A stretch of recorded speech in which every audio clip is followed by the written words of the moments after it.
Ärsyttääkö sinua niin paljon? Arvaa, paljonko kiinnostaa. Ivalo. Siinä se on. Ivalo on rakkauden tyyssä.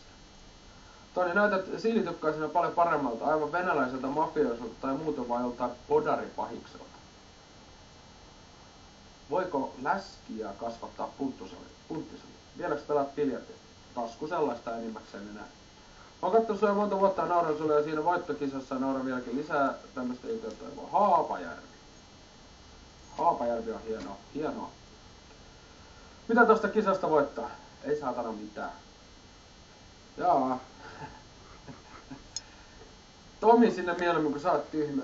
Ai, onko minä tyhmä?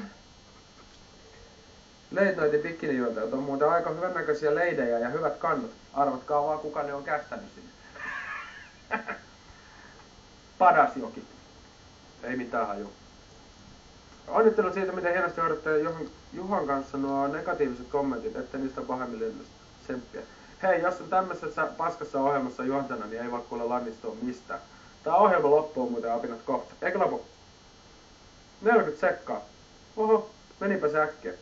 Galluppi on päättynyt, kisat on päättynyt, kukaan ei voittanut yhtään mitään, Galluppi ei tullut mitään tuloksia. Eikä mitään muutakaan.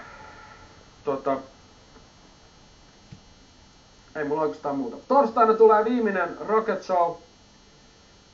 Lähettäkää vielä postia, jos kiinnostaa. Jos ei kiinnosta, niin älkää lähettäkö.